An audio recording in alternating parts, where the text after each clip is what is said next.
नमस्कार दोस्तों, इस वीडियो में 67th बीपीएससी पीटी 2022 के लिए प्रैक्टिस सेट डिस्कस करेंगे। ये प्रैक्टिस सेट नंबर 1 है। ये मार्केट का सबसे नया प्रैक्टिस सेट है, तो आप सभी लोग वीडियो को ध्यान से देखिएगा। टोटल आपके इसमें 150 क्वेश्चन को कवर किया गया है। ये प्रैक्टिस सेट किसका है? तो एरोटेरिया का प्रैक्टिस सेट है और वॉल्यूम 3 है। अपने चैनल पर वॉल्यूम 1 और 2 पहले से अपलोड है, जो नहीं देखे जाके देख लीजिएगा। प्लेलिस्ट में वीडियो आपको मिल जाएगा।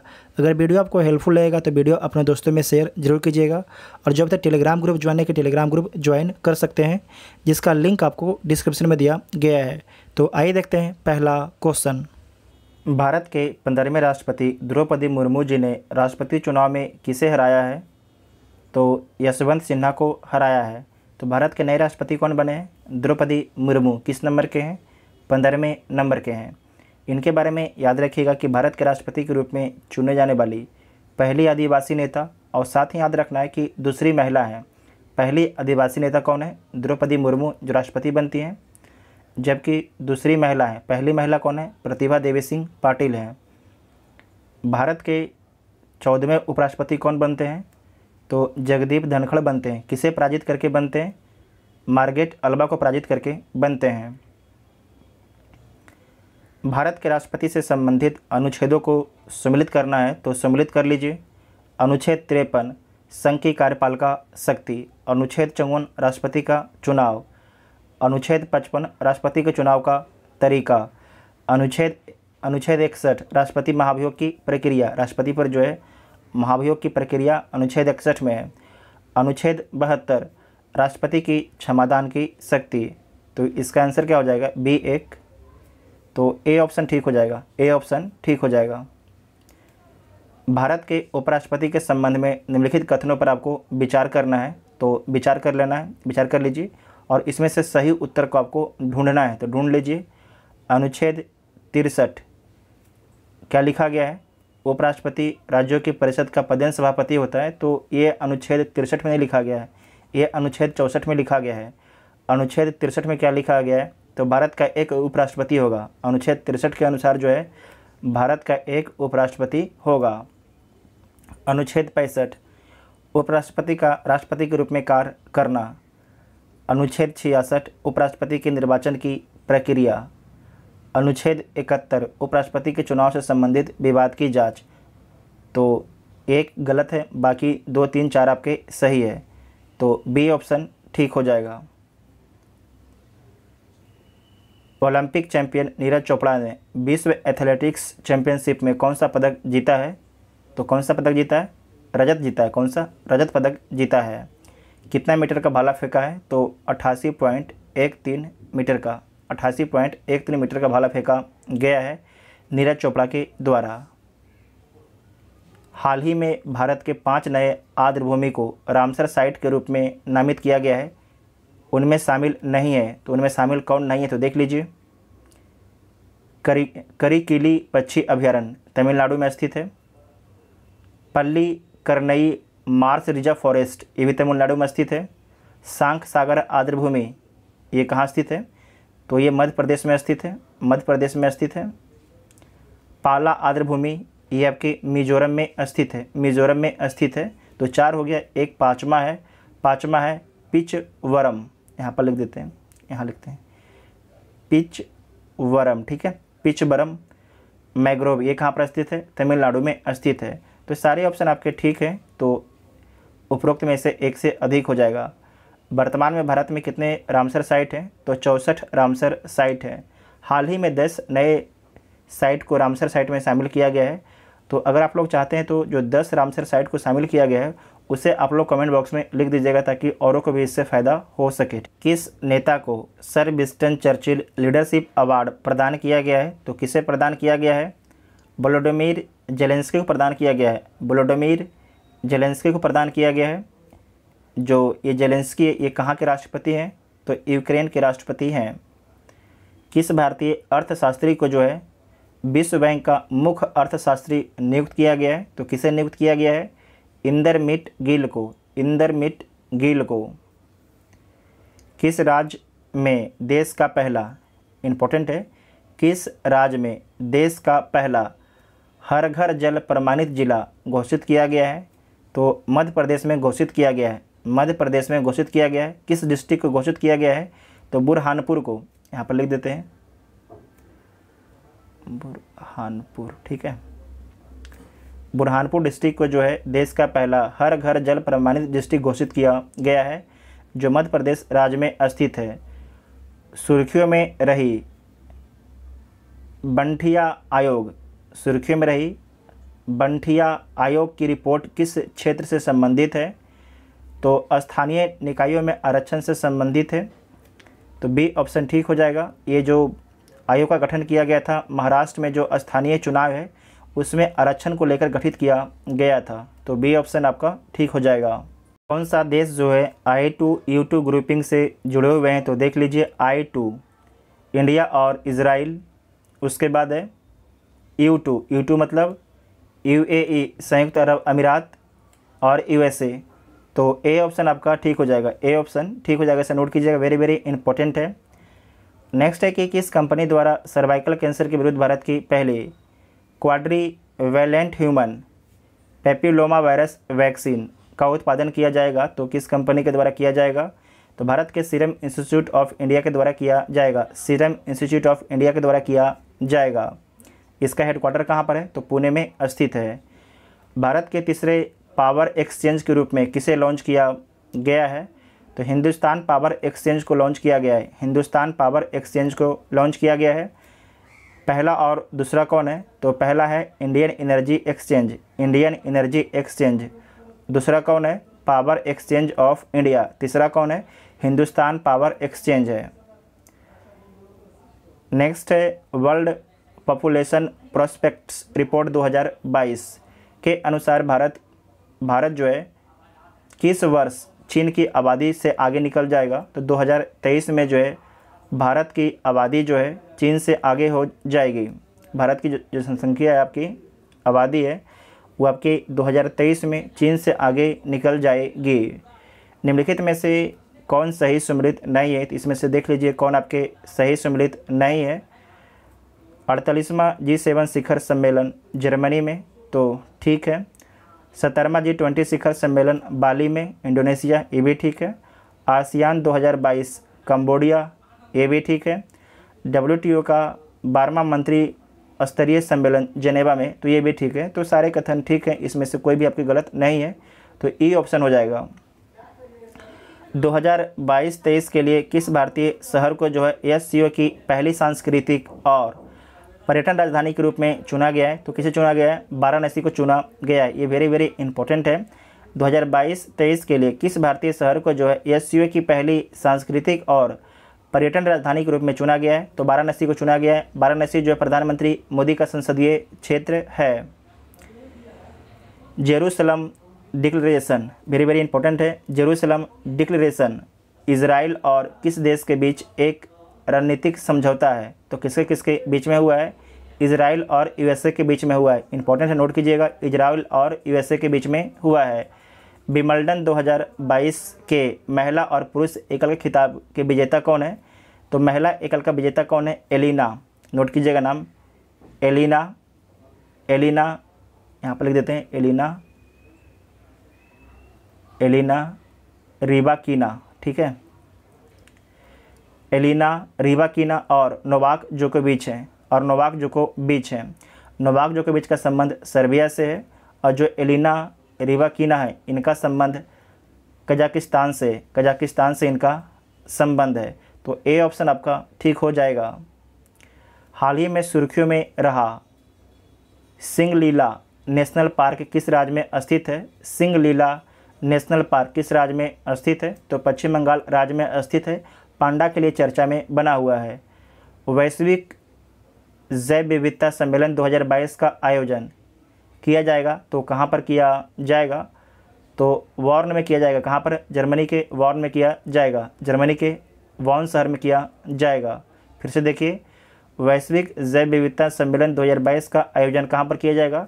तो जर्मनी के वॉर्न में किया जाएगा। हाल ही में राज्यसभा के लिए मनोनीत सदस्यों में शामिल नहीं है, तो देख लीजिए कौन शामिल नहीं है। राज्यसभा में कितने मेंबर को मनोनीत किया जाता है राष्ट्रपति के द्वारा? तो 12 मेंबर को मनोनीत किया जाता है। तो इसमें से देखिए कौन से जो मेंबर हैं इन्हें राज्यसभा में मनोनीत नहीं किया गया है। पीटी उषा को मनोनीत किया गया है। इनका संबंध किस खेल से है? तो एथलीट से इनका संबंध है। बी विजेंद्र प्रसाद, इनका संबंध फिल्म पटकथा लेखक हैं कौन? बी विजेंद्र प्रसाद। उसके बाद है वीरेंद्र हेगड़े, इनका संबंध आध्यात्मिक नेता से है। इलैया राजा, इनका संबंध जो है संगीत निर्देशक से है। तो इन चारों को जो है राज्यसभा में मनोनीत किया गया है राष्ट्रपति के द्वारा। तो एक से अधिक ऑप्शन आपका ठीक हो जाएगा, इसमें से कोई भी आपकी गलत नहीं है। हाल ही में घोषित doctor Rajendra Prasad memorial award का संबंध किस क्षेत्र से है? तो लोक प्रशासन से है। लोक प्रशासन से इसे नोट कीजिएगा, इंपॉर्टेंट है। हाल ही में घोषित doctor Rajendra Prasad memorial award का संबंध किस क्षेत्र से है? तो लोक प्रशासन से है। राष्ट्रीय खाद्य सुरक्षा अधिनियम के कार्यान्वयन के लिए रैंकिंग सूचकांक में कौन सा राज्य शीर्ष पर है? तो उड़ीसा शीर्ष पर है। सेकेंड में कौन है? सेकेंड में उत्तर प्रदेश है। तीसरा में कौन है? तो तीसरा में जो है आंध्र प्रदेश है। तीसरा में आंध्र प्रदेश है। ये बड़े राज्यों में है। अगर बोला जाए कि छोटे राज्यों में पहला स्थान किसे मिला है? तो त्रिपुरा को पहला स्थान मिला है छोटे राज्यों में। केंद्र शासित प्रदेश में पहला स्थान किसे मिला है? तो लद्दाख को मिला है। किसे मिला है? लद्दाख को मिला है। इसे नोट कीजिएगा ये चारों पॉइंट को। किस देश ने 2024 के बाद अंतर्राष्ट्रीय अंतरिक्ष स्टेशन छोड़ने की घोषणा की है? तो ये घोषणा रूस के द्वारा किया गया है। ये घोषणा रूस के द्वारा किया गया है। अंतर्राष्ट्रीय अंतरिक्ष स्टेशन इंटरनेशनल स्पेस स्टेशन को कब लॉन्च किया गया था? 1998 में लॉन्च किया गया था। और बोला गया है कि 2031 में जो इंटरनेशनल स्पेस स्टेशन है ये रिटायर हो जाएगा। ठीक है। भारत को किस वर्ष आईसीसी महिला क्रिकेट विश्व कप के मेज़बान के रूप में चुना गया है? तो 2025 के लिए चुना गया है। 2025 के लिए चुना गया है। साथ ही आपको ध्यान रखना है कि आईसीसी महिला टी20 विश्व कप 2024 में कहाँ पर होगा? नोट कीजिएगा। तो बांग्लादेश में होगा। कहाँ पर होगा? बांग्लादेश में होगा। आईसीसी टी20 महिला विश्व कप 2026 वाला कहाँ पर होगा? तो 2026 वाला इंग्लैंड में होगा। कहाँ पर होगा? इंग्लैंड में। नोट कीजिएगा।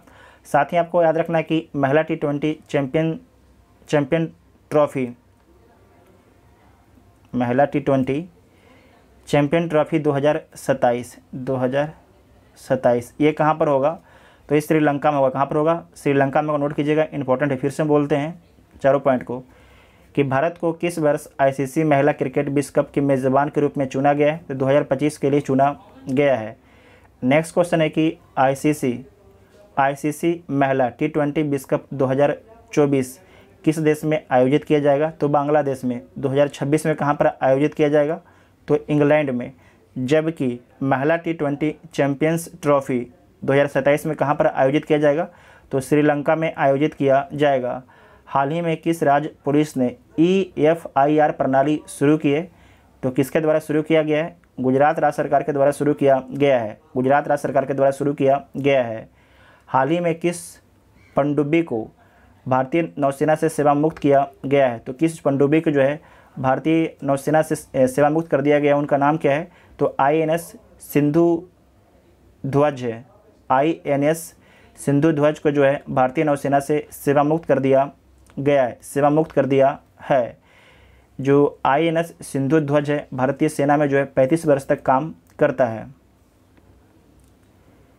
नेक्स्ट है denial of safe haven initiative और workshop on anti corruption and economic development किस संस्था से संबंधित है? तो ब्रिक्स से संबंध है। ब्रिक्स से इसका संबंध है। इसे दोबारा पढ़ लीजिए आप लोग। Denial of safe haven initiative और workshop on anti corruption and economic development किस संस्था से संबंध है इसका? तो ब्रिक्स से इसका संबंध है। BRICS BRICS। ब्रिक्स में 5 कंट्री है, ब्राज़ील, रसिया, इंडिया, चाइना, साउथ अफ्रीका। अभी जो है सारे अध्यक्षता चाइना के द्वारा किया जा रहा है। ठीक है। 2022 का जितना भी किसी भी चीज़ का आपके सम्मेलन हो रहा है ब्रिक्स का, तो उसका अध्यक्षता कौन कर रहा है? तो चाइना कर रहा है। 2021 में कौन किया था? तो अपना देश भारत किया था। अपना देश भारत किया था। नेक्स्ट है संस्कृति मंत्रालय ने किस शहर में धमक्का दिवस 2022 समारोह आयोजित किया है? तो किस शहर में किया है? सारनाथ में किया है। सारनाथ कहाँ पर स्थित है? तो उत्तर प्रदेश में स्थित है।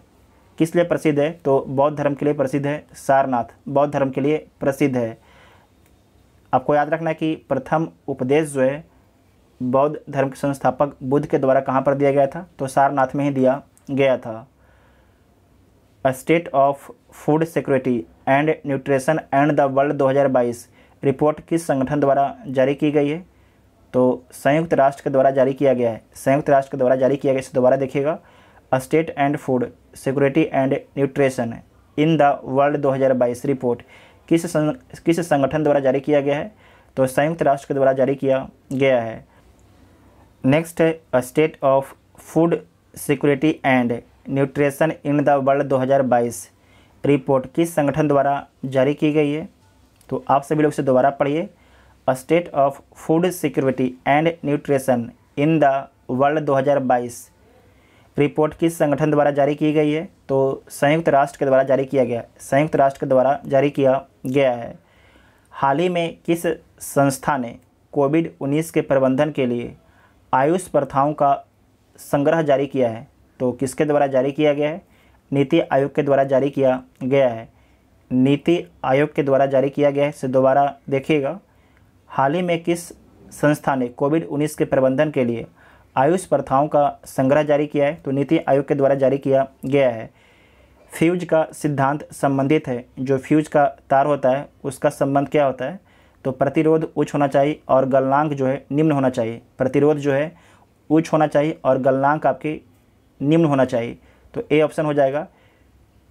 विद्युत के ऊष्मीय प्रभाव से फ्यूज का सिद्धांत संबंधित है विद्युत के ऊष्मीय प्रभाव से।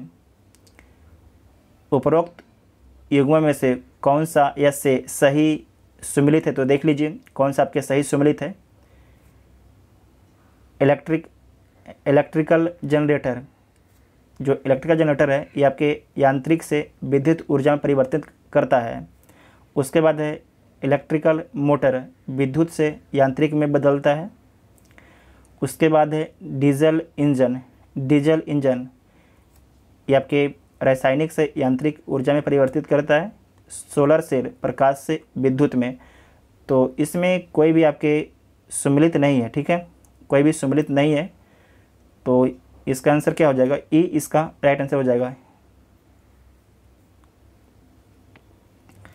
यदि एक गोलीय दर्पण को किसी द्रव में डुबाया जाता है तो उसकी फोकस दूरी क्या होगी, इसे दोबारा पढ़िएगा कि एक गोलीय दर्पण को जो है किसी द्रव में डुबाया जाता है तो उसकी फोकस दूरी क्या होगा, उसकी जो फोकस दूरी है अपरिवर्तित रहती है, उसकी फोकस दूरी अपरिवर्तित रहती है।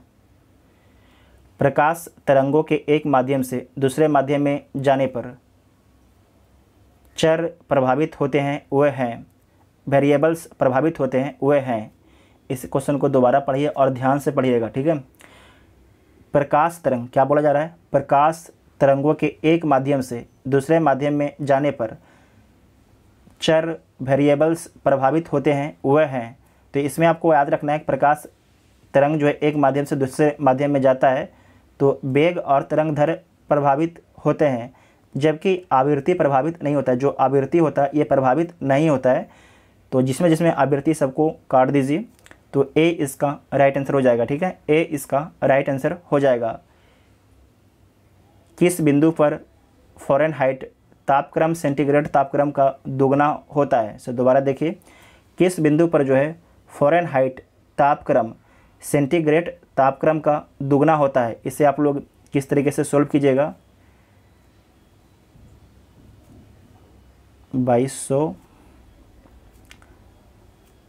फ़ारेनहाइट माइनस 32 और 180। तो आप लोग क्या कीजिएगा, यहाँ पर क्या बोला है, फ़ारेनहाइट, किसी बिंदु पर फ़ारेनहाइट तापक्रम सेंटीग्रेड तापक्रम का दुगना होता है। तो जो फ़ारेनहाइट है यहाँ पर आप दुगना कर दीजिए, 2C लिख दीजिएगा, 2C, और इसे आप लोग सोल्व कर लीजिए, ठीक है, इसे आप लोग सोल्व कर लीजिएगा। तो आंसर आपका आ जाएगा 160 डिग्री सेल्सियस, ठीक है, 160 डिग्री सेल्सियस इसका आंसर आपको आ जाएगा। सोल्व कर लीजिएगा आप लोग।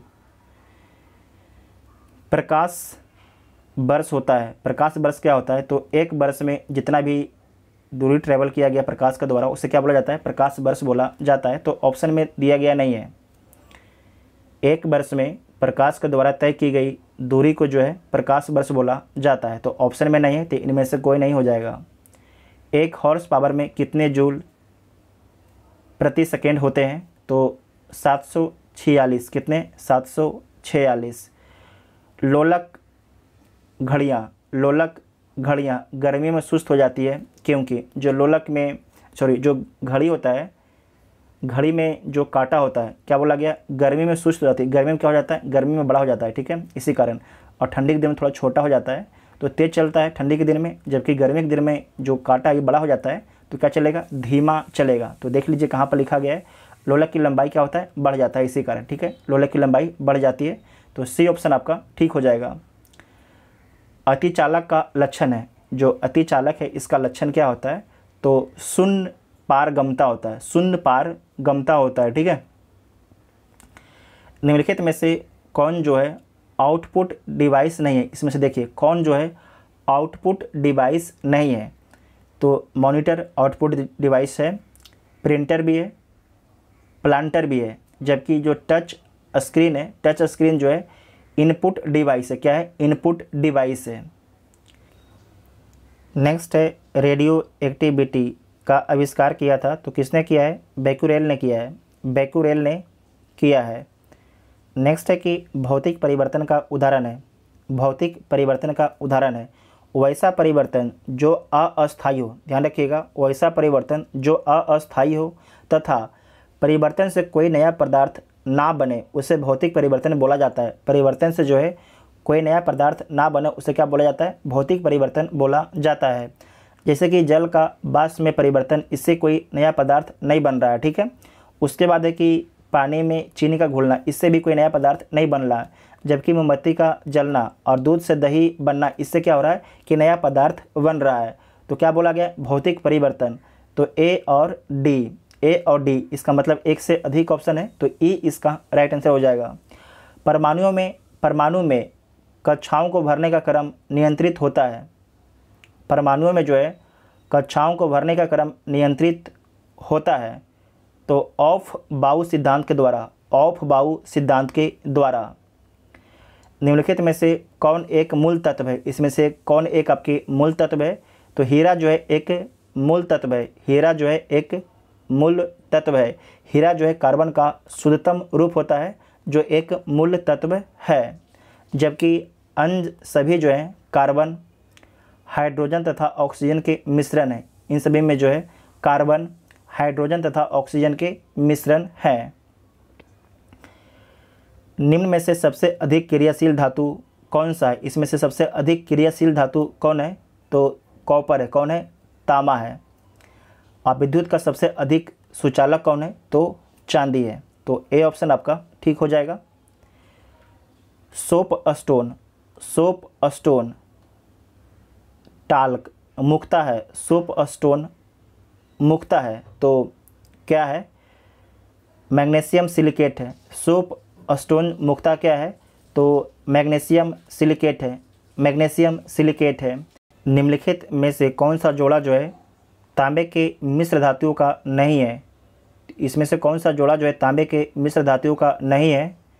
तो रोज मेटल एवं टाइप मेटल जो है ये आपके तांबे के मिश्र धातुओं का जोड़ा नहीं है, जबकि इन सभी में जो है तांबे का उपयोग होता है। 1 बिलियन लाल लिटमस को जो है नीला कर देता है। बिलियन का पीएच होता है, जो बिलियन होता है उसका पीएच मान कितना होता है? तो आप यहाँ पर समझिए, जिसका 7 पीएच मान होता है वो क्या होता है? उदासीन होता है, न्यूट्रल होता है। जो 7 से कम होता है उसे अम्लीय बोला जाता है, जो 7 से अधिक होता है उसे क्षारीय बोला जाता है। तो लाल लिटमस को नीला कौन कर देता है? तो क्षारीय कर देता है, मतलब 7 से अधिक आपके पीएच मान होना चाहिए। तो किसी में भी नहीं है, तो उपरोक्त में से कोई नहीं हो जाएगा, उपरोक्त में से कोई नहीं हो जाएगा।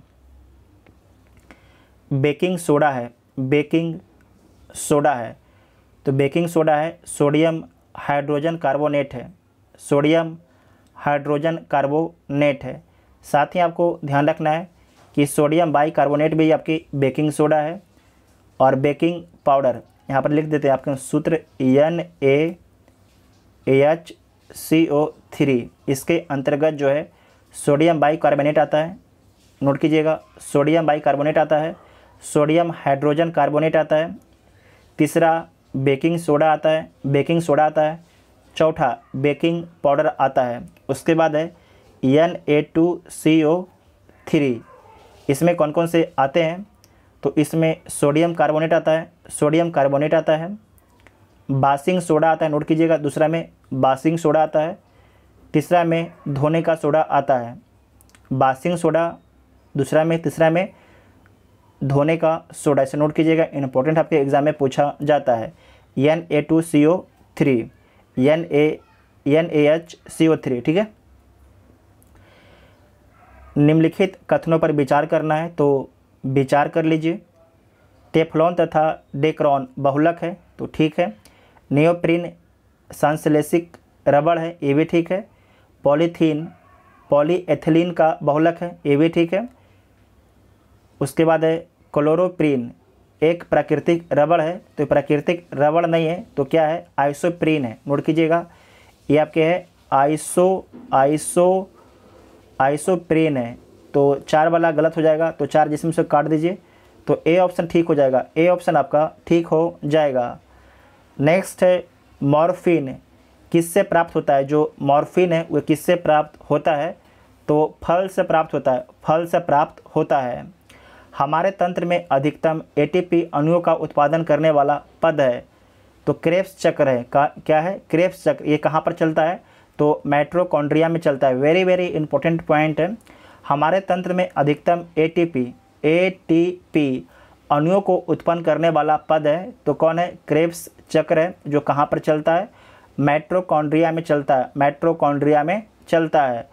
पादप कोशिका का जंतु कोशिका से भिन्नता का कारण क्या है, तो सबसे बड़ा भिन्नता का कारण क्या है कि कोशिका भित्ति की उपस्थिति, कोशिका भित्ति की उपस्थिति, जो कोशिका भित्ति किस में होता है, तो केवल आपके पादप में होता है, जबकि जंतु में जो है कोशिका भित्ति नहीं होता है, तो ए इसका राइट आंसर हो जाएगा। जबकि कोशिका केंद्रक की उपस्थिति दोनों में होता है, जीवद्रव्य की उपस्थिति होता है, माइटोकॉन्ड्रिया की भी आपके उपस्थिति होता है।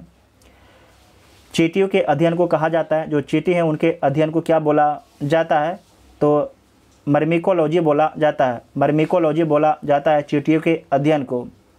उसके बाद है हर्पिटोलॉजी, किसका अध्ययन किया जाता है, तो उभयचरों एवं सरीसृपों के अध्ययन को जो है हर्पिटोलॉजी बोला जाता है।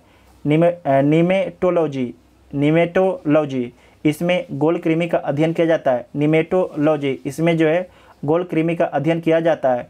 नीडोलॉजी, पक्षियों के घोंसले का अध्ययन किया जाता है, नीडोलॉजी में जो है पक्षियों के घोंसलों का अध्ययन किया जाता है, तो ए ऑप्शन आपका ठीक हो जाएगा।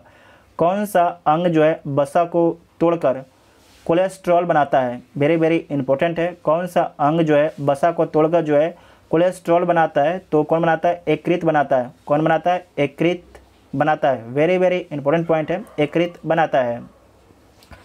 हथेली में पाई जाने वाली हड्डी है, हथेली में पाई जाने वाली हड्डी कौन है, तो मेटाकार्पल है। कौन है, मेटाकार्पल जो है हथेली में पाई जाती है। मेटाकार्पल में कितना हड्डी पाया जाता है, तो 5 हड्डी पाया जाता है। और जो कार्पल है, कार्पल में कितना हड्डी पाया जाता है, तो 8 हड्डी पाया जाता है, ठीक है। कार्पल में 8 हड्डी पाया जाता है। कलाई के जोड़ने की हड्डी के समूह को कार्पल एवं हथेली की हड्डियों को मेटाकार्पल कहते हैं, ठीक है। नेक्स्ट है कि कौन सा विटामिन ई से संबंधित रासायनिक पदार्थ है। दोबारा देखिएगा, कौन सा विटामिन ई से संबंधित रासायनिक पदार्थ है, तो कौन है, टोकोफेरॉल है, टोकोफेरॉल है, ठीक है, टोकोफेरॉल है। साथ ही आपको याद रखना है कि जो टोकोफेरॉल जिसमें कमी हो जाती है इसकी, तो उससे उस पुरुष में जो है नपुंसकता और बांझपन आ सकता है, महिला और पुरुष दोनों में, ठीक है। नेक्स्ट है कि बिडाल परीक्षण, बिडाल टेस्ट किसके लिए किया जाता है, तो टाइफाइड के लिए किया जाता है। बिडाल टेस्ट किसके लिए किया जाता है, तो टाइफाइड के जांच करने के लिए किया जाता है। सूखा सहनशीलता, ये लिखा है सहिष्णुता, गलत है। सूखा सहनशीलता से संबंधित हार्मोन कौन है, तो एब्सिसिक अम्ल है। कौन है, एब्सिसिक अम्ल है। साल्क टीका निम्नलिखित में से किस रोग के उपचार के लिए किया जाता है?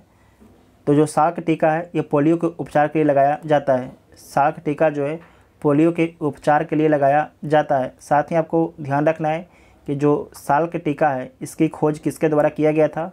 तो जोनास साल्क के द्वारा किया गया था। और जो पोलियो बीमारी है ये विषाणु कारण होता है, वायरस के कारण होता है। किस संधि के अनुसार मराठा संगठन का वास्तविक नेता पेशवा बन गया? हिस्ट्री का क्वेश्चन शुरू होता है। किस संधि के अनुसार जो है मराठा संगठन का वास्तविक नेता पेशवा बन गया? तो संगोला की संधि के माध्यम से। कब होता है? तो 1750 में होता है, 1750 में होता है। और इस संधि के माध्यम से जो है जो वास्तविक नेता कौन बन गया? पेशवा बन गया। और नाम मात्र का नेता अब छत्रपति बन गया। याद रखिएगा, वास्तविक नेता पेशवा बन गया और नाम मात्र के नेता आपके छत्रपति बन जाता है संगोला की संधि के माध्यम से।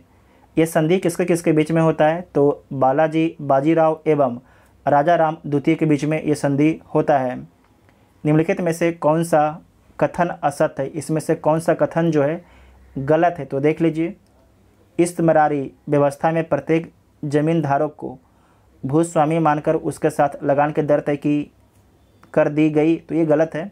इस्तमरारी में नहीं तो किस में किया गया? रैयतबाड़ी में। रैयतबाड़ी में, तो पहला आपके गलत हो गया।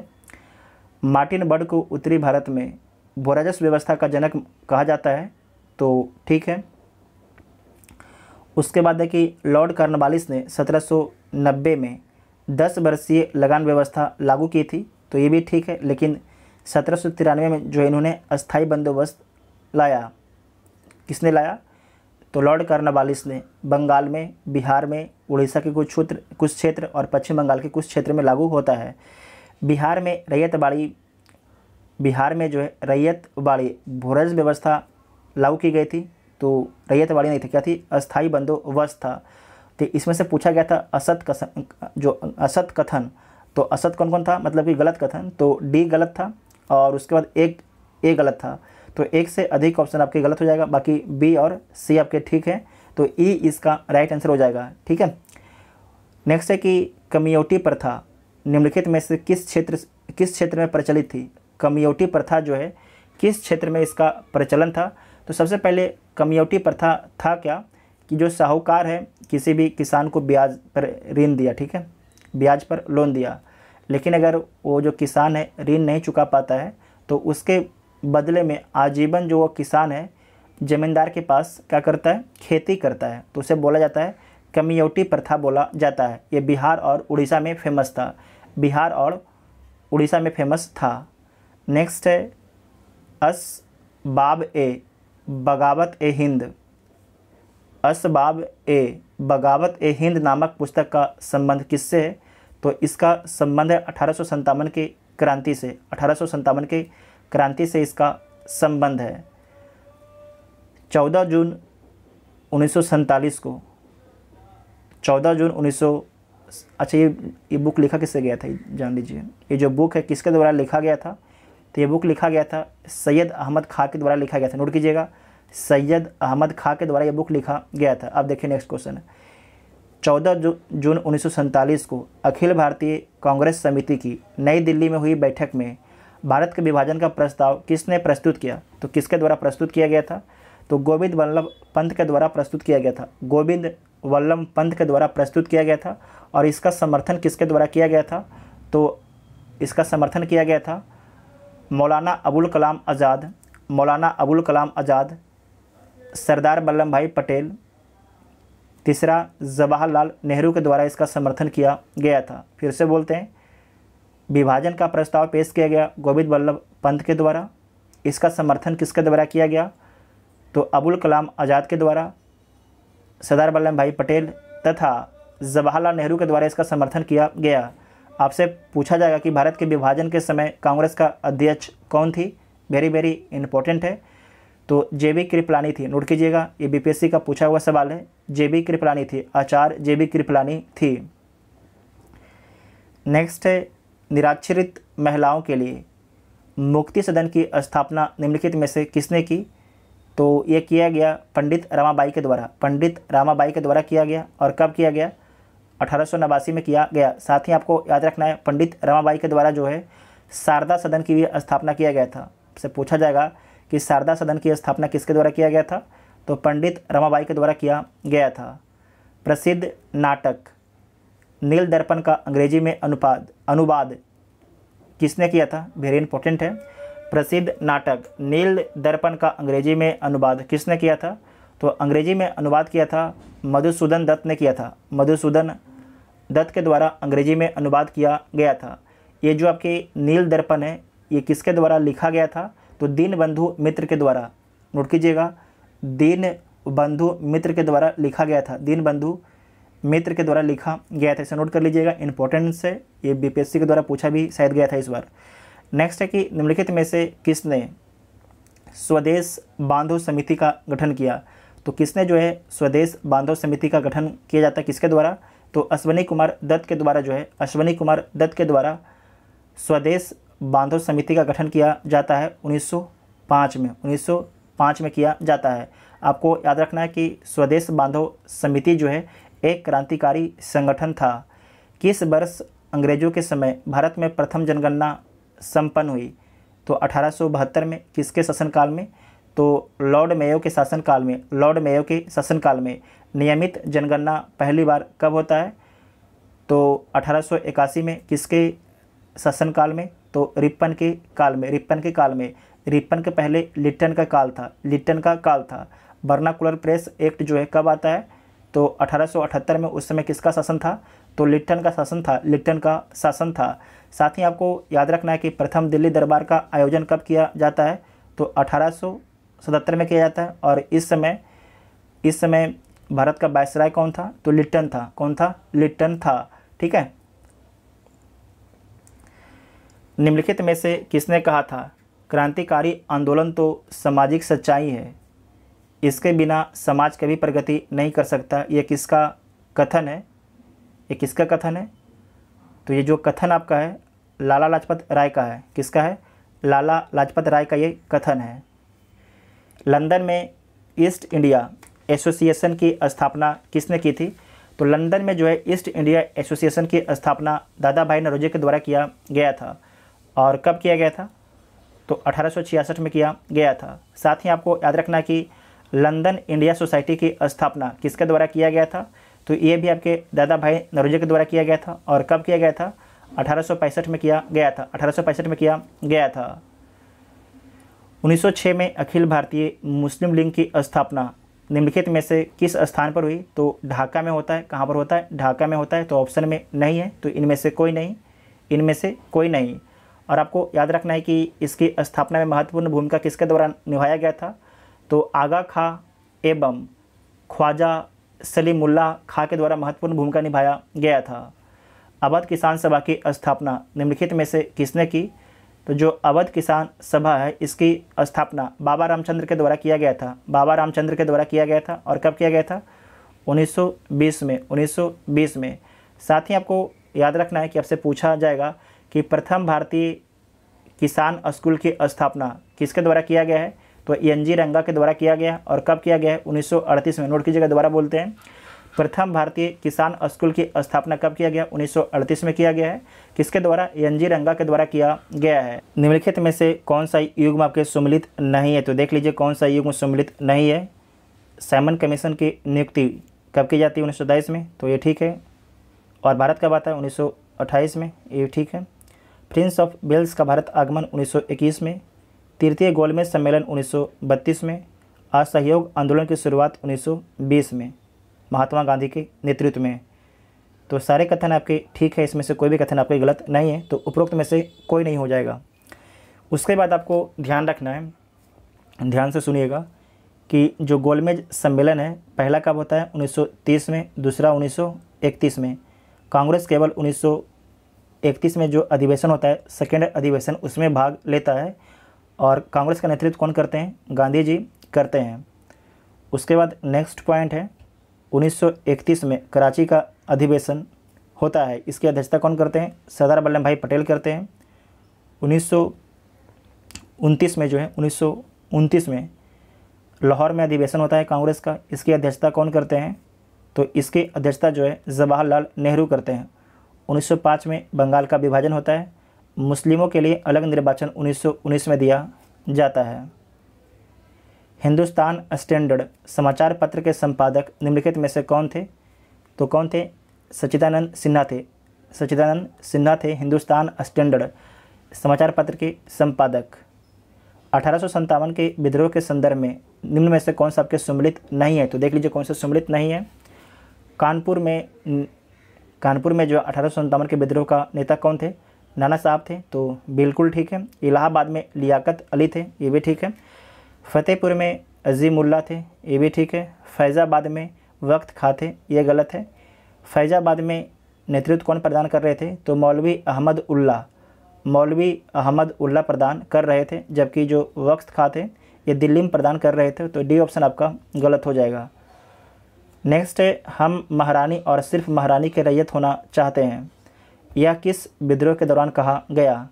तो ये पाबना विद्रोह के दौरान किसानों के द्वारा बोला गया कि हम जो है महारानी और सिर्फ महारानी का रैयत होना चाहते हैं। ये किसानों की जो है अदूरदर्शिता है, मतलब किसान जो है नैरो सोचते हैं, उनको लगता है कि ज़मींदार शोषण कर रहा है, लेकिन मेन शोषक तो कौन था? अंग्रेज़ था। ये जो पाबना विद्रोह है ये कब होता है? तो 1873 से 76 के बीच में पाबना विद्रोह होता है। निम्नलिखित कथनों में से कौन एक सही है? तो देख लीजिए कौन एक सही है। भारत की संविधान सभा का प्रथम अधिवेशन जनवरी 1947 में हुआ, तो ये गलत है। कब होता है? तो 9 दिसंबर 1946 को होता है। 9 दिसंबर 1946 को होता है। भारत का संविधान 26 जनवरी 1950 को अंगीकृत किया गया, तो ये भी गलत है भाई। 26 जनवरी ने 26 नवंबर 1949 को 26 नवंबर 1949 को जवाहरलाल नेहरू, M.A. जिन्ना और सरदार पटेल भारतीय संविधान सभा के सदस्य थे, तो ये भी गलत है। कैसे गलत है? जो M. जिन्ना है ये आपके भारतीय संविधान सभा के सदस्य नहीं था, जबकि जवाहरलाल नेहरू और सरदार पटेल आपके थे। वर्ष 1946 में प्रांतीय सभाओं द्वारा भारत की संविधान सभा चुनी गई, तो बिल्कुल ठीक है, बिल्कुल ठीक है। तो इसमें से बोला गया था कि एक सही कथन है, तो कौन सा सही कथन है? तो डी आपके सही कथन है, तो डी इसका राइट आंसर हो जाएगा।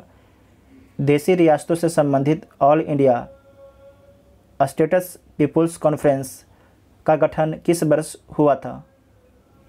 तो कब होता है? 1927 में होता है। कब होता है? 1927 में होता है। दोबारा देखिएगा, देशी रियासतों से संबंधित All India States People's Conference Bharat प्रजामंडल का गठन किस वर्ष होता है? तो 1927 में होता है। भारत में कितने देशी रियासत थे? तो 552 थे। कितने थे? 552 थे। ब्रिटिश सरकार द्वारा नवंबर 1945 को आज़ाद हिंद फौज पर चलाए गए मुकदमे में आज़ाद हिंद फौज की ओर से पैरवी कर रहे वकीलों की अध्यक्षता किसने की? इस क्वेश्चन को ध्यान से पढ़िएगा भाई। अध्यक्षता किसने की? क्या पूछा जा रहा है आपसे कि अध्यक्षता किसके द्वारा किया गया था? तो अध्यक्षता जो है भोला भाई देसाई के द्वारा किया गया था, जबकि जो आज़ाद हिंद फौज की तरफ से जो पैरवी करने वाले वकील थे ये कौन कौन थे? कैलाश नाथ काटजू, तेज बहादुर सप्रू, जवाहरलाल नेहरू, भोला भाई देसाई सभी थे, लेकिन इसके अध्यक्षता कौन कर रहे थे? भोला भाई देसाई। तो सी इसका राइट आंसर हो जाएगा। इस क्वेश्चन को आप लोग ध्यान से पढ़िएगा और दोबारा पढ़िएगा, ठीक है। महात्मा गांधी के राजनीतिक जीवन की निम्नलिखित घटनाओं का सही कालक्रम कौन सा है? चंपारण आंदोलन कब होता है? 1917 में चंपारण आंदोलन होता है। खेड़ा कब होता है? खेड़ा होता है आपके 22 मार्च 1918 को होता है। उसके बाद है अहमदाबाद मिल हड़ताल, ये कब होता है? फरवरी मार्च 1918 को होता है।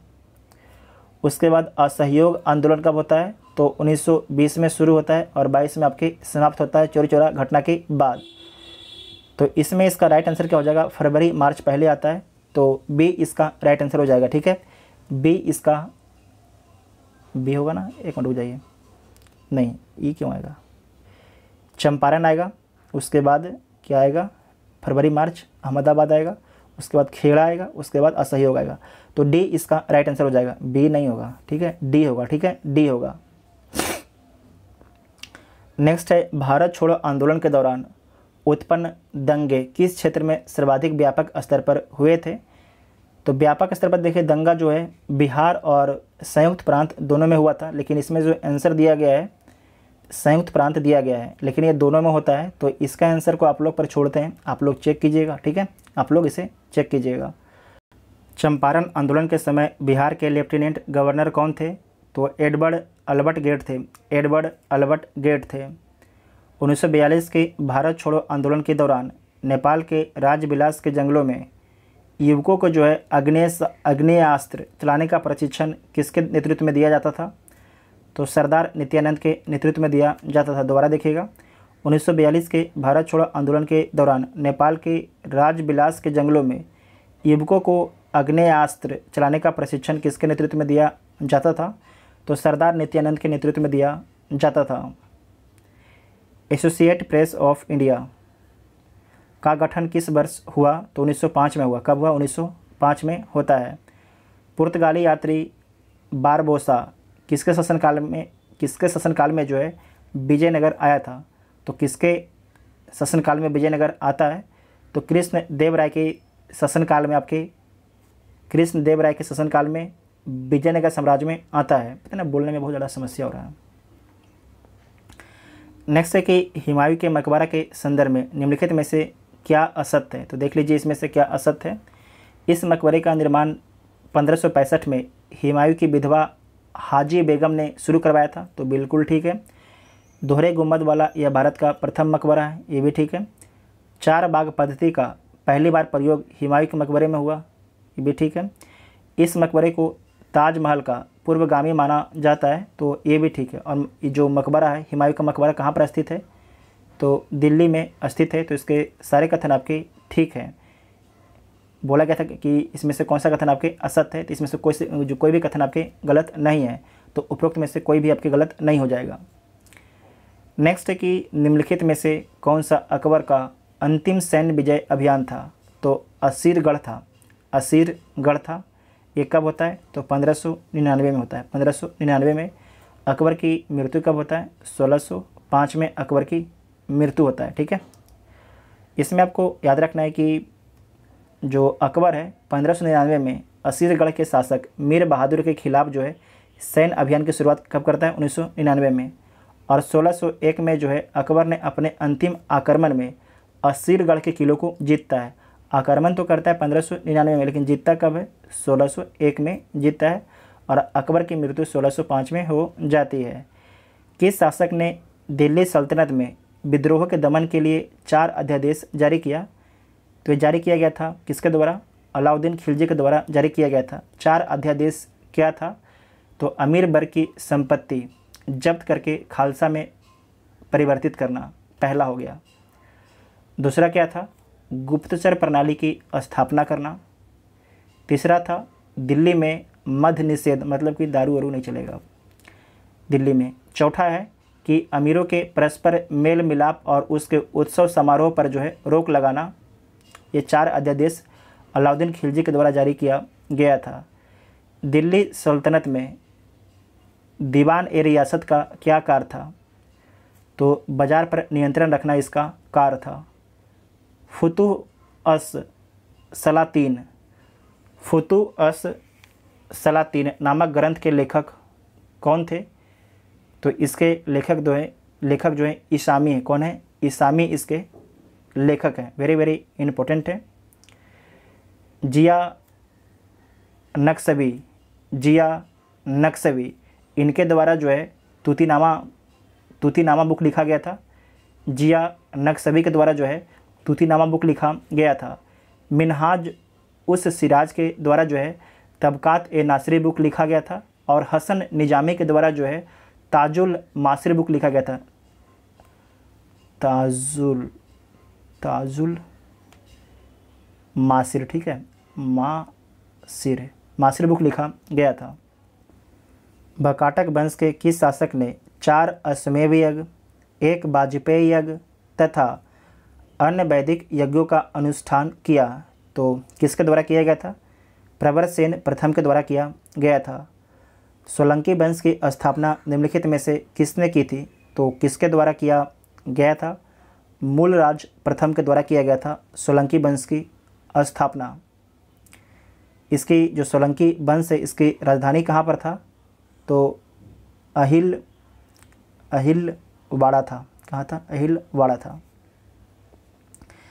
निम्नलिखित में से किसके अनुयायियों को निग्रंथ कहा जाता था? तो पार्श्वनाथ के जो अनुयायी थे उन्हें निग्रंथ बोला जाता था। ये जैन धर्म के 23वें तीर्थंकर थे। जैन धर्म के 23वें तीर्थंकर थे। जैन धर्म के 24वें तीर्थंकर कौन थे? महावीर थे। कौन थे? महावीर थे। मौर्यकालीन प्रशासन में टकसाल का अध्यक्ष कहलाता था। तो क्या कहलाता था? तो लक्षणा अध्यक्ष कहलाता था। लक्षणा अध्यक्ष कहलाता था। साथ ही आपको याद रखना है कि वाणिज्य का अध्यक्ष पन्या अध्यक्ष कहलाता था। पन्या अध्यक्ष कहलाता था। उसके बाद है कि कताई बुनाई का अध्यक्ष सूत्रा अध्यक्ष कहलाता था। धातु विभाग का अध्यक्ष लोहा अध्यक्ष कहलाता था। हड़प्पा सभ्यता का सर्वाधिक पश्चिमी पूरा स्थल है। नॉर्थ में कौन है? मांडा है। साउथ में कौन है? दैमाबाद है। ईस्ट में कौन है? आलमगीरपुर है। और वेस्ट में कौन है? तो सुतकांगेडोर है। सुतकांगेडोर ये कहाँ पर स्थित है? तो वर्तमान में बलूचिस्तान में स्थित है। जो मांडा कहाँ पर था? जम्मू कश्मीर में था। दैमाबाद कहाँ पर था? महाराष्ट्र में था। और उसके बाद आलमगीरपुर ये कहाँ पर है? उत्तर प्रदेश में। उत्तर प्रदेश में। त्रिपिटक के तीसरे पिटक अभिधम्म पिटक का संकलन किस बौद्ध संगति में हुआ था? तो तृतीय बौद्ध संगति में हुआ था। तृतीय बौद्ध संगति का आयोजन कहाँ पर किया गया था? राजगिरी में किया गया था। कहाँ पर? राजगिरी में किया गया था। और इसमें शासक कौन थे? तो अशोक थे। प्रथम बौद्ध संगति का आयोजन कहाँ पर किया गया था? राजगिरी में किया गया था। और राजगिरी में जो है आपको याद रखना है विनय पिटक और सुत पिटक का संकलन किया गया था। सेकेंड जो बौद्ध संगति ये कहाँ पर होता है? वैशाली में होता है। तीसरा देख चुके हैं राजगिरी में होता है। चौथा कहाँ पर होता है? कुंडलबन में होता है, जम्मू कश्मीर। और शासक कौन होते हैं? तो कनिष्क आपके शासक होते हैं। अश्वघोष किस शासक के दरबार को सुशोभित करते थे? तो कनिष्क के दरबार को सुशोभित करते थे अश्वघोष। अश्वघोष के द्वारा कौन सा बुक लिखा गया? बुद्ध चरित्र। उसके बाद है सौंद्रानंद। ठीक है, सौंद्रानंद। सारीपुत्र ये बुक किसके द्वारा लिखा गया? तो ये बुक लिखा गया था आपके किसके द्वारा? अश्वघोष के द्वारा लिखा गया था। कौन कौन सा बुक लिखा गया था? फिर से बोल देते हैं। पहला था बुद्ध चरित्र, सौंद्रानंद, तीसरा सारीपुत्र। ये तीनों बुक जो है अश्वघोष के द्वारा लिखा गया था। और अश्वघोष जो है कनिष्क के दरबार में रहते थे। उदयगिरी गुहालेख में किस गुप्त शासक के विजयों का उल्लेख है? तो चंद्रगुप्त द्वितीय का उल्लेख है। चंद्रगुप्त द्वितीय का उल्लेख है। धार्मिक कविताओं का संकलन कुरल निम्न में से किस भाषा से संबंधित है? तो तमिल भाषा से इसका संबंध है। कुमाई हिमालय के संबंध में निम्नलिखित में से कौन सा कथन आपके असत्य है? तो देखिए कौन सा कथन आपके असत्य है। इसका विस्तार काली नदी से, इसका विस्तार जो है काली नदी से तीस्ता नदी तक है। तो ये गलत है। इसका जो विस्तार है काली नदी से तीस्ता नदी तक नहीं है। ठीक है, तो इसका विस्तार कहाँ से कहाँ तक है? तो जो इसका विस्तार है सतलज नदी से जो है काली नदी तक इसका विस्तार है। मिलाम तथा गंगोत्री हिमनद इस क्षेत्र में है। तो ठीक है। दून घाटियाँ शिवालिक तथा मध्य हिमालय के बीच स्थित हैं। ये भी ठीक है। यहाँ केदारनाथ बद्रीनाथ जैसे पर्वतीय चोटियाँ हैं। ये भी ठीक है। तो गलत कौन हो जाएगा? केवल एक आपके गलत हो जाएगा। ए ऑप्शन आपका ठीक हो जाएगा। निम्नलिखित में से कौन जो है ताज़े पानी की झील नहीं है बल्कि एक लैगून झील है? तो ताज़े पानी का झील इसमें कौन कौन है? बुलर झील है। उसके बाद आपका है चिल्का झील, तो खारे पानी का झील है। अष्टमुडी झील ये आपके मीठे पानी का झील है। पेरियार झील ये आपके खारे पानी का झील है, ये आपके खारे पानी का झील है। उसके बाद एक और झील है जो लेगून है, नोट कीजिएगा, पुलिकट झील। पुलिकट झील ये आपके आंध्र प्रदेश और तमिलनाडु की सीमा पर स्थित है, आंध्र प्रदेश और तमिलनाडु की सीमा पर स्थित है। तो क्या क्वेश्चन पूछा गया था, निम्नलिखित में से कौन जो ताज़े पानी की झील नहीं है, तो कौन कौन नहीं है, चिल्का और पेरियार झील नहीं है। ये कहाँ पर स्थित है, तो केरल में स्थित है। चिल्का उड़ीसा में स्थित है। तो एक से अधिक ऑप्शन आपका हो जाएगा, तो ई इसका राइट आंसर हो जाएगा। और पुलिकट याद रखिएगा, ये आपके तमिलनाडु और आंध्र प्रदेश के सीमा पर स्थित है। ये भी आपकी खारे पानी का झील है, लेगून झील है। गोदावरी नदी के संबंध में निम्नलिखित में से कौन सा कथन आपके गलत है, इसमें से कौन सा कथन गलत है, तो देख लीजिए कौन सा कथन गलत है। गोदावरी नदी का उद्गम नासिक के निकट त्र्यंबकेश्वर पहाड़ी से होता है, तो ठीक है। इसकी प्रमुख सहायक नदियाँ मंजीरा, प्राणहिता नदी याद रखिएगा ध्यान से, प्राणहिता, इंद्रावती आदि है, तो ठीक है। इसे आप लोग मैप में देख लीजिएगा। प्राणहिता वर्धा, पेनगंगा और बेनगंगा के संगम से बनी है, तो बिल्कुल ठीक है। यह केवल, जैसे ही केवल आ जाए ना तो आपको कान खड़ा हो जाना चाहिए, केवल महाराष्ट्र और आंध्र प्रदेश और उड़ीसा से प्रवाहित होती है, तो ये गलत है, ये गलत है। कहाँ कहाँ से बहती है, महाराष्ट्र, तेलंगाना, छत्तीसगढ़ और आंध्र प्रदेश से बहती है, ठीक है। तो इसमें उड़ीसा तो नहीं होगा, महाराष्ट्र, आंध्र प्रदेश, तेलंगाना, छत्तीसगढ़ से प्रवाहित होती है, तो डी आपकी गलत हो जाएगा। डी आपसे गलत ऑप्शन मांग भी रहा था, ठीक है। भारत में पाई जाने वाली काली मिट्टी के संबंध में निम्नलिखित में से कौन सा कथन आपके सही नहीं है। इस बार जो प्रैक्टिस सेट बनाया गया है इसमें नहीं बहुत ज़्यादा दिया गया है, ठीक है। क्वेश्चन पूछने का जो स्टाइल है थोड़ा चेंज कर दिया गया है रुटेरिया के द्वारा। इस मृदा को रेगुलर मिट्टी, जो काली मिट्टी है, इसे जो काली मिट्टी है इसे रेगुलर मिट्टी बोला जाता है, तो बिल्कुल ठीक है। इस मृदा को कपासी मृदा भी बोला जाता है क्योंकि कपास का उत्पादन किया जाता है, तो ठीक है। यह दक्कन के पठार के अधिकतर भाग में पाई जाती है, तो ये भी ठीक है। यह खट्टे फलों की खेती के लिए उपयुक्त है, तो ये भी ठीक है। तो सारे कथन आपके ठीक है, इसमें से कोई भी आपके गलत कथन नहीं है, तो ई इसका राइट आंसर हो जाएगा। काली मिट्टी क्यों होता है, तो चूना, लोहा, मैग्नीशियम, एल्युमिनियम के काफ़ी मात्रा होता है, इसीलिए मिट्टी आपकी काली होता है, ठीक है, इसीलिए मिट्टी काली होता है। और साथ ही आपको याद रखना है कि जो काली मिट्टी होता है वहाँ पर फास्फोरस, नाइट्रोजन और जीवाश्म की आपकी कमी होता है। निम्नलिखित बांध और उनसे संबंधित राज्यों को सम्मिलित करना है, तो सम्मिलित कर लीजिए। पहला है चेरुथोनी बांध, ये कहाँ पर स्थित है, तो केरल में स्थित है। इंदिरा सागर बांध मध्य प्रदेश में स्थित है। कृष्णराज सागर बांध ये कहाँ पर है, कर्नाटक में है। मैतूर बांध तमिलनाडु में है। तो इसका राइट आंसर क्या हो जाएगा, 4 के बाद 4 1 3 4 1 3 4 1 3 और 2, तो सी ऑप्शन हो जाएगा, ठीक है। नेक्स्ट है निम्नलिखित बंदरगाहों और उनसे संबंधित राज्यों में कौन सही सम्मिलित नहीं है। सही सम्मिलित नहीं है, तो देख लीजिए कौन सही सम्मिलित नहीं है। जवाहरलाल नेहरू बंदरगाह महाराष्ट्र में स्थित है, बिल्कुल ठीक है। मारमा गोवा बंदरगाह गोवा में स्थित है, ये भी ठीक है। एन्नौर बंदरगाह केरल में स्थित है, तो ये गलत है, केरल में नहीं स्थित है। कहाँ पर स्थित है, तमिलनाडु में स्थित है, तमिलनाडु में स्थित है।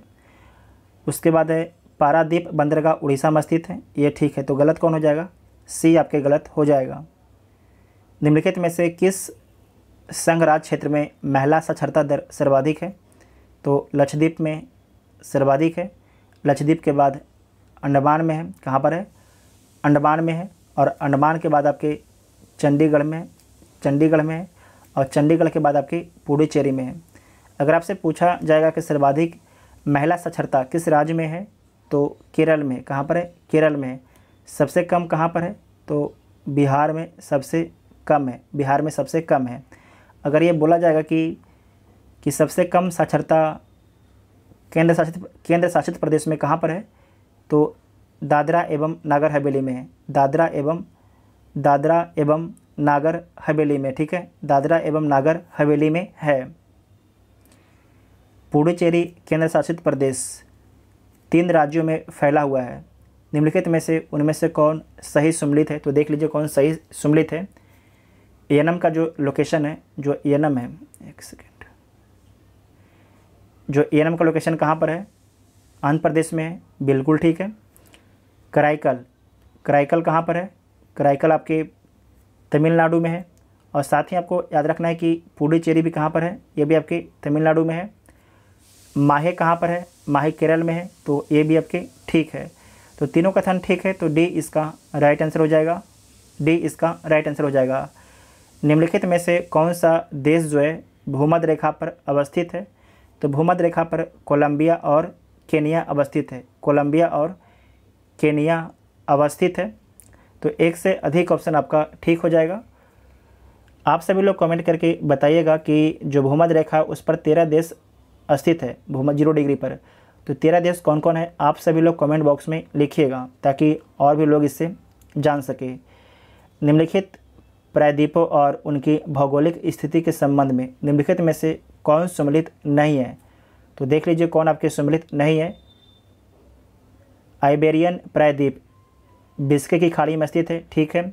बाल्कन प्रायद्वीप काला सागर, कोला प्रायद्वीप श्वेत सागर, केप यार्क प्रायद्वीप कार्पेटेरिया की खाड़ी में, ये भी ठीक है। तो ये सारे जो लोकेशन है आप लोग मैप में चेक कीजिएगा। जिनको पता नहीं है आप ये चारों लोकेशन को, आपके पास मैप सभी लोग के पास होगा, आप लोग मैप में चेक कीजिएगा। इसमें सारे सम्मिलित है, कोई भी गलत नहीं है। तो क्या हो जाएगा? उपरोक्त में से कोई भी नहीं, कोई भी गलत आपके नहीं है। नेक्स्ट है निम्नलिखित भू आकृति और उनकी अवस्थिति को सम्मिलित करना है, तो सम्मिलित कर लीजिए। जलोढ़ पंख, इसका निर्माण कहाँ पर होता है? तो पर्वतीय गिरिपाद में होता है। पर्वतीय गिरिपाद में होता है। भी आकार की घाटी जो है कहाँ पर बनता है? पर्वतीय क्षेत्र में बनता है। डेल्टा कहाँ पर बनता है? समुद्र तट पर बनता है। चाप झील कहाँ पर बनता है? नदी के निम्नतर फैलाव पर बनता है। तो इसका राइट आंसर क्या हो जाएगा? पहला का 4 हो जाएगा, उसके बाद 1 2 3, 4 1 2 3, तो ए इसका राइट आंसर हो जाएगा। नेक्स्ट है कि निम्नलिखित जलधाराओं और महासागरों में कौन सम्मिलित नहीं है? हम्बोल्ट प्रशांत महासागर में, गल्फ स्ट्रीम उत्तरी अटलांटिक महासागर में, फ्लोरिडा दक्षिणी अटलांटिक महासागर, ये गलत है, दक्षिणी नहीं, नॉर्थ, उत्तरी अटलांटिक महासागर में, सी वाला गलत हो जाएगा। उसके बाद है अलगुहास, ये आपके हिंद महासागर में, तो ये ठीक है, ये आपके ठीक है। अलगुहास जो है आपके हिंद महासागर में है, तो ये ठीक है। गलत कौन हो जाएगा? तो सी ऑप्शन आपका गलत हो जाएगा। तो सी इसका राइट आंसर हो जाएगा। ये सारे को आप लोग मैप में जरूर देखिएगा। अगर जिनको पता है तो कोई बात नहीं है, अगर जिनको मैप में लोकेशन पता नहीं है तो आप लोग जाकर जरूर चेक कीजिएगा कि कहाँ कहाँ पर क्या है। जो जलधारा है आप लोग के पास अगर एटलस होगा तो पीछे में जाकर उलट के देखिएगा, पीछे मिल जाएगा जलधारा, ठीक है। क्षेत्रफल की दृष्टि से निम्नलिखित क्षेत्रों का सही अवरोही क्रम कौन सा है? सही अवरोही क्रम कौन सा है? तो अर्जेंटीना, भारत, ऑस्ट्रेलिया और ब्राज़ील। तो सी इसका राइट आंसर हो जाएगा, ठीक है। सी ध्यान रखिएगा, क्या बोला गया है? अवरोही क्रम में कौन है? अवरोही क्रम में कौन है, मतलब कि बढ़ते क्रम में बताना है। Argentina, Bharat, Australia, Brazil. तो सी ऑप्शन आपका ठीक हो जाएगा। इसमें सबसे बड़ा आपके ब्राज़ील जो भी दिए, इसमें सबसे बड़ा ब्राज़ील है और सबसे छोटा आपके अर्जेंटीना है। नेक्स्ट है कि निम्नलिखित में से कौन सही सम्मिलित नहीं है? इसमें से कौन आपके सही सम्मिलित नहीं है? तो देख लीजिए। एटना सिसिली में स्थित है, तो ठीक है। विसुवियस इटली में, ये भी ठीक है। कोटोपैक्सी इक्वाडोर में, ठीक है। एरिबस रॉस द्वीप पर, ये भी ठीक है। तो सारे ठीक है, इसमें से कोई भी गलत नहीं है, तो उपरोक्त में से कोई नहीं हो जाएगा। उसके बाद मैथ का सवाल है, तो आप सभी लोग सोल्व कर लीजिएगा। 116 का बी होगा। इसका पीडीएफ को आपको हम लास्ट में दे भी देंगे, सोल्व पीडीएफ को। 117 का सी, 118 का ए, 119 का 119 का डी, 120 का डी, 121 ए, 122 का ए, 123 का सी, 124 डी, 125। डी, बिहार में खुले वन का क्षेत्रफल है, बिहार में खुले वन का क्षेत्रफल कितना है? तो 3761.54 वर्ग किलोमीटर है। ठीक है, खुले वन क्षेत्र। अगर आपसे पूछा जाएगा कि सघन वन क्षेत्र बिहार में कितना है, तो 333.42 वर्ग किलोमीटर है। मध्यम सघन वन बिहार में कितना है? तो 3285.83 वर्ग किलोमीटर है। खुले वन बोलेगा तो 3761.54 वर्ग किलोमीटर से नोट कीजिएगा, पूछा जाता है एग्ज़ाम में। भारत वन स्थिति रिपोर्ट 2021 के अनुसार देश के वनों में कुल कार्बन स्टॉक होने का अनुमान कितना है? तो 7204 million ton, 7204 million ton. Bharat वन स्थिति रिपोर्ट 2021 के अनुसार क्षेत्रफल की दृष्टि से सर्वाधिक वन आवरण वाले निम्न राज्यों का सही अवरोही क्रम क्या है? तो सबसे अधिक वन कहाँ पर क्षेत्रफल के हिसाब से? मध्य प्रदेश, अरुणाचल प्रदेश, छत्तीसगढ़ और उड़ीसा। तो सी ऑप्शन ठीक हो जाएगा। नेक्स्ट है राष्ट्रीय पूंजीगत वस्तु नीति 2016 का उद्देश्य किस वर्ष तक पूंजीगत वस्तुओं को उत्पादन को दोगुना करना है? 2025 तक। भारत में प्रचलित मूल्यों पर वर्ष 2021 से 21-22 में जो है सकल मूल्य संवर्धन में उद्योग का हिस्सा कितना है? तो 28.2% है। दोबारा देखिएगा, इंपॉर्टेंस है। भारत में प्रचलित मूल्यों पर वर्ष 2021-22 में सकल मूल्य संवर्धन में उद्योग क्षेत्र का हिस्सा कितना है? तो 28.2% है, 28.2% है। वर्ष 2018 में सब्जियों और फलों के विश्वव्यापी निर्यात में भारत का हिस्सा था, तो कितना था? 1.4%, 1.4% था। वर्ष 2020-21 में बिहार राज्य का राजकोषीय घाटा सकल राज्य घरेलू का कितना प्रतिशत रहा है? वेरी वेरी इंपॉर्टेंट क्वेश्चन है। वर्ष 2020-21 में बिहार राज्य का राजकोषीय घाटा सकल राज्य घरेलू उत्पाद का कितना प्रतिशत रहा है? तो 4.82% रहा है, 4.82% रहा है। वित्तीय वर्ष 2022-23 में बिहार राज्य को केंद्र सरकार से सहायता अनुदान के रूप में कितने राशि प्राप्त होने का अनुमान है? तो कितना प्राप्त होने का अनुमान है? 58,001.29 करोड़ रुपये आपके प्राप्त होने का अनुमान है केंद्र सरकार से बिहार को।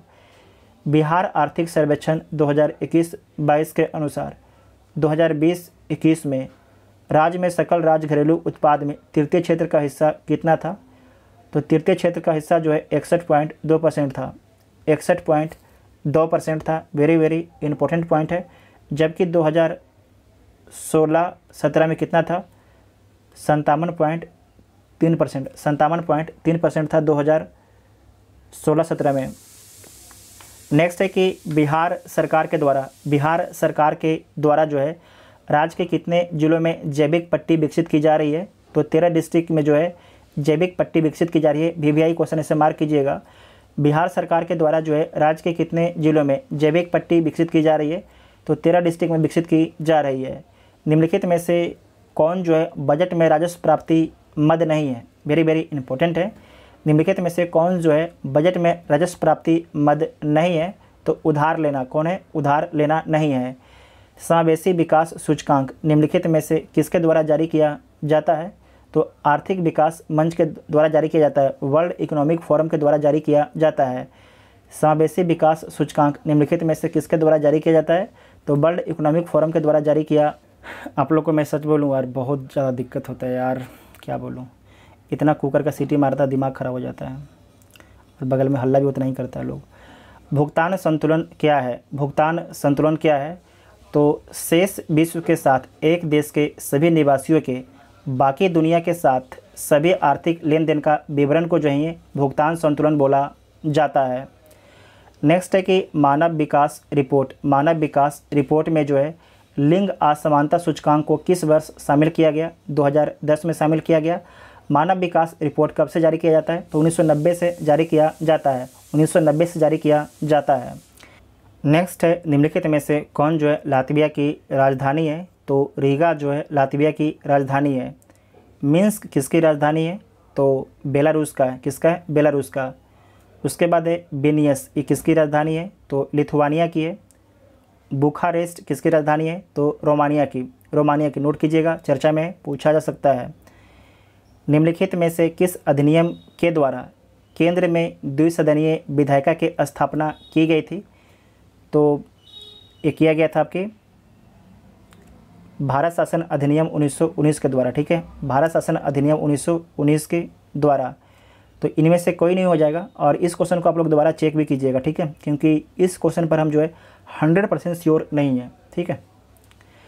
नेक्स्ट है कि राष्ट्रपति के सिफारिश के बगैर कोई विधेयक जो कर लगाता है विधायिका में नहीं रखा जा सकता है। यह प्रावधान भारत के संविधान के किस अनुच्छेद के अंतर्गत आता है? तो अनुच्छेद 117 के अंतर्गत आता है। अनुच्छेद 117 के अंतर्गत आपके आता है। निम्नलिखित में से कौन सा एक जो है भारत के संविधान में राज्य सूची में शामिल है? दोबारा देखिएगा, निम्नलिखित में से कौन सा एक जो है भारत के संविधान में राज्य सूची में शामिल है? पुलिस राज्य सूची में आता है, कानून व्यवस्था राज्य सूची में आता है, जेल राज्य सूची में आता है, दंड प्रक्रिया जो है संवर्ती सूची में आता है। तो 1 2 3 हो जाएगा, सी। जो 4 वाला तो आपके होगा नहीं, तो सी इसका राइट आंसर हो जाएगा। नेक्स्ट है कि मूल अधिकारों से असंगत या उनका अल्पीकरण करने वाली विधियों को किस अनुच्छेद के अंतर्गत जो है शून्य घोषित किया जाता है? तो अनुच्छेद 13 के तहत। ठीक है, अनुच्छेद 13 के तहत। तो इनमें से कोई नहीं हो जाएगा, इनमें से कोई नहीं हो जाएगा। निम्नलिखित में से कौन जो है अंतर्राज्यीय परिषद गठन करने के लिए अधिकृत है? तो कौन है? राष्ट्रपति, प्रेसिडेंट है। तो ऑप्शन में नहीं है, तो इनमें से कोई नहीं हो जाएगा। भारत के राष्ट्रपति को महाभियोग की प्रक्रिया द्वारा उसे उसके पद से हटाया जा सकता है। तो केवल संविधान के उल्लंघन के आधार पर। तो बी किस में है? तो बी इसका राइट आंसर हो जाएगा। ठीक है, बी इसका राइट आंसर हो जाएगा। राष्ट्रपति पर महाभियोग जो है किस अनुच्छेद के तहत चलाया जाता है? तो अनुच्छेद 61। ठीक है। केंद्र और राज्यों के बीच होने वाले विवादों का निर्णय करने की भारत के उच्चतम न्यायालय की शक्ति किसके अंतर्गत आता है? तो मूल अधिकारिता के अंतर्गत आपके आता है। मूल अधिकारिता के अंतर्गत आता है। भारत के संविधान का कौन सा अनुच्छेद अपनी पसंद के व्यक्ति से विवाह करने के किसी व्यक्ति के अधिकार को संरक्षण देता है? तो अनुच्छेद 21। आप सभी को पता होना चाहिए ये अनुच्छेद। भारत के संविधान का कौन सा अनुच्छेद जो है अपनी पसंद के व्यक्ति से विवाह करने के किसी व्यक्ति के अधिकार को संरक्षण देता है? तो अनुच्छेद 21 देता है। साथ ही अनुच्छेद 21 के तहत जो है और भी अधिकार है, जैसे कि सम्मान के साथ जीवन जीने का अधिकार, आजीविका का अधिकार, स्वच्छ पर्यावरण का अधिकार, जानने एवं सूचना का अधिकार, जानने या सूचित करने का अधिकार जो है अनुच्छेद 21 के अंतर्गत ही आपके आता है। नेक्स्ट है कि निम्नलिखित में से कौन सी एक जो है सबसे बड़ी संसदीय समिति है? तो प्राक्कलन समिति है। प्राक्कलन समिति, इसमें 30 मेंबर होते हैं। जो लोक लेखा समिति होता है इसमें 22-15-7 का रेशियो होता है। 15 लोक सभा, 7 आपके राज्यसभा का। सरकारी उपक्रम समिति में कितने होते हैं? 22 मेंबर होते हैं। याचिका समिति में कितने होते हैं? 25 मेंबर होते हैं। 15 लोकसभा से, 10 राज्यसभा से होते हैं। भारत में मताधिकार और निर्वाचित होने का अधिकार कैसा है? तो संवैधानिक अधिकार है। कैसा है? संवैधानिक अधिकार है। कहीं कहीं पर विधिक अधिकार भी देता है। तो इसे आप लोग चेक कीजिएगा, ठीक है, इसे आप लोग भी चेक कीजिएगा। कहीं कहीं पे जो उत्तर प्रदेश PCS है वो कभी कभी विधिक अधिकार भी दे दिया है, लेकिन जो एटेरिया बुक है इसने संवैधानिक अधिकार दिया है। तो से इसका राइट आंसर हो जाएगा। इसे आप लोग चेक कीजिएगा। जो BPSC का प्रीवियस ईयर क्वेश्चन है, BPSC अगर क्वेश्चन पूछा होगा तो BPSC क्या आंसर दिया वो आंसर हमें मानना है, ठीक है। तो टोटल आपके 150 क्वेश्चन को सोल्व किया गया। 150 में से आप सभी लोगों ने कितना क्वेश्चन सही किया उसके बारे में कमेंट बॉक्स में आप सभी लोग जरूर बताइएगा और वीडियो को अपने दोस्तों में शेयर जरूर कीजिएगा। Thank you.